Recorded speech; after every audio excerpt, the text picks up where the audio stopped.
ရှိလာတဲ့လူမျိုးများလို့တိုင်းသားလူမျိုးများလို့ဒီလဟာ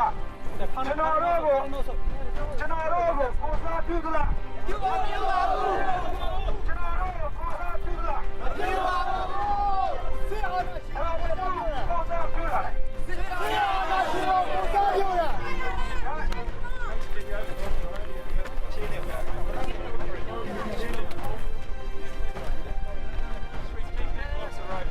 ဒါဘူးကိုစားပြုရတယ်ဆရာတော်ဒီရလာကဘလို့ဖြစ်လာလဲဆိုတာသိကြလားသိပါဘူးအတရားပါတနတ်ထောက်ပြီးမှဒီလာကိုတရားထောက်မှဆက်လို့ဒီလာရဖြစ်လာတာဟုတ်ပါဘူးကောင်းကင်မှာကျေတော်မရှိလားအဲဒီချိန်မှာတေးပွင့်တစ်နဲ့ရှိလားရှိပါဘူးဒီလာကအာဖရိကလန်ကိုသူခေါ်တာဟုတ်လားအခုကျွန်တော်တို့ဒီလာကိုဘောမတူဘူးဆိုတဲ့အနေနဲ့ကျွန်တော်တို့လိုက်စာမျိုးပေါ်ကိုသူတို့ကဆင်ရုံမှာတန်းရွှေသမင်ရှော့ပြီးမှပြီးရှော့မှရတရားချေရက်ကျွန်တော်တို့လည်းဒီမှာဒီလာကိုကျွန်တော်ချိန်တော့နဲ့နင်းပြီးရတရားချေပါမယ်ခင်ဗျာ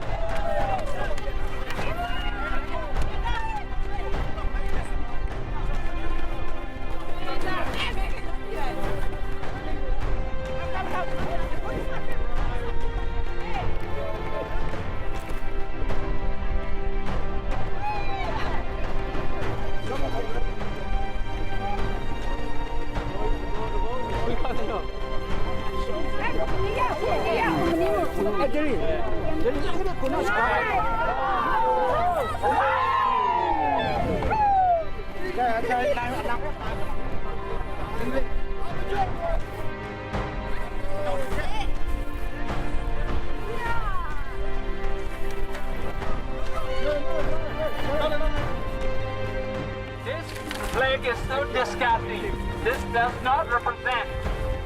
the more genuine democracy of Burma. That's why we are denouncing this flag. It represents for a small group of elite generals who are violating all the human rights and breaching the international laws.